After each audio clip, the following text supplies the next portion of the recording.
Unchahar Raebareli police की छवि पर जहां एक और अनगिनत दाग है, वहीं दूसरी ओर ऊंचाहार के थानेदार रहे हाजी अब्दुल शकूर खान ऐसे पुलिस वाले हैं जिनकी आज भी आम जनता इबादत करती है। उनकी मिसाल दी जाती। उनकी मौत के 4 दशक बाद शुक्रवार को उनका परिवार ऊंचाहार पहुंचा और उनकी स्मृतियों को देखा है। मूल रूप से बदायूं जनपद के रहने वाले हाजी जी सन 1987 में ऊंचाहार थाना के थानाध्यक्ष थे। उन्होंने अपनी तैनाती के दौरान पूरी पुलिसिंग ही बदल दी थी। अपराध और अपराधियों पर न सिर्फ अंकुश लगाया अपितु पूरी अराजकता को खत्म कर दिया था। गरीबों के रहनुमा और अपनी ईमानदार छवि के कारण वह न सिर्फ ऊंचाहार क्षेत्र में अपितु आसपास के जनपदों में चर्चित थे। न्यायप्रिय कार्यप्रणाली के कारण उनके पास रोज भीड़ लगती थी। गरीबों के हक के लिए उन्होंने ऊंचाहार की बड़ी बड़ी हस्ती को जमीन दिखा दी थी। ईमानदारी का आलम ये था कि उनकी वर्दी में पैबंद लगा रहता था। उस समय कई ऐसे किस्से हैं जिसे आज बोल बताते हैं। कई पुलिस वालों द्वारा लोगों से ली गई रिश्वत को उन्होंने वापस कराया और पुलिस वालों को सरेआम जलील भी किया। लोग बताते हैं कि हाजी जी के जमाने में वास्तविक रामराज था, किंतु ऊंचाहार में तैनाती के दौरान ही 11 मार्च 1988 को हार्ट अटैक से उनकी मौत हो गई। उनकी मौत पर लोगों का सैलाब उमड़ पड़ा था। गांव-गांव से औरतें, बच्चे, बूढ़े और जवान रोते बिलखते ऊंचाहार पहुंचे थे। आज भी होती है हाजी जी की इबादत। ऊंचाहार के रेलवे लाइन के पास हाजी ही को दफन किया गया था। उनकी मजार बनी हुई है। आज भी हाजी जी की मजार पर गुरुवार को भीड़ लगती है। बड़ी संख्या में हर धर्म के लोग वहां पहुंचकर उन्हें श्रद्धा सुमन अर्पित करते हैं। कुछ अंधविश्वासी लोग उनकी इबादत करके विभिन्न बीमारियों, मुसीबतों से छुटकारा पाने का दावा भी करते हैं।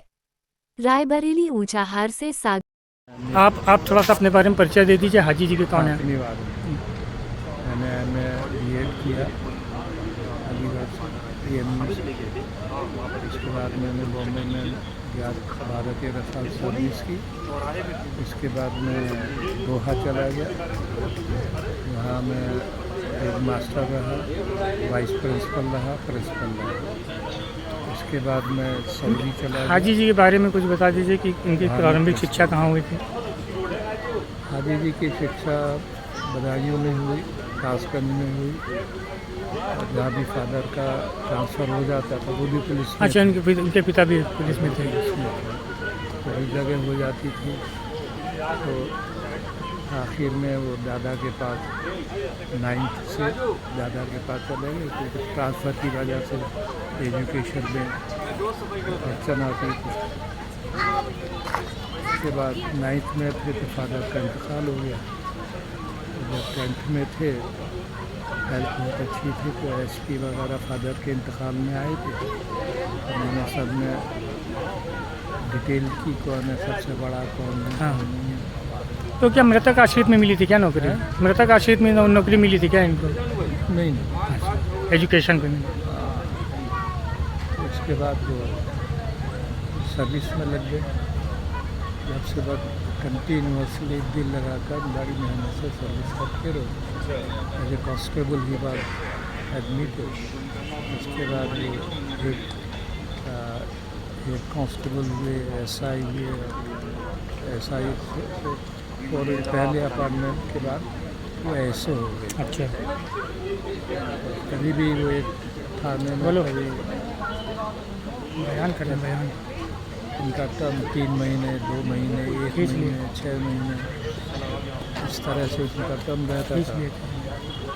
और किसी से डरते नहीं थे वो। अपना काम बहुत मुस्तैदी से करते थे दिल लगाकर। अच्छा, किस चीज़ में उनको ज़्यादा रुचि थी, किस चीज़ में इंटरेस्ट थे, क्या पसंद था उनको? Religious minded also.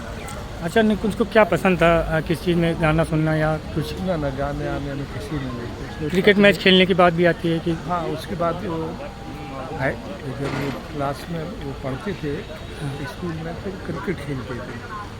और उसके बाद फास्ट बॉलर था। और नौकरी में आने के बाद सिर्फ उन्होंने नौकरी की और कुछ नहीं। अभी छुट्टी नहीं ली। कैसे इंतकाल हुआ, कैसे आप खबर लगी आपको? हाँ, मैं तो उस वक्त बाहर था, दोहा में था जब उनका इंतकाल हुआ। मुझे 5-6 महीने पता भी नहीं लगा। हाँ।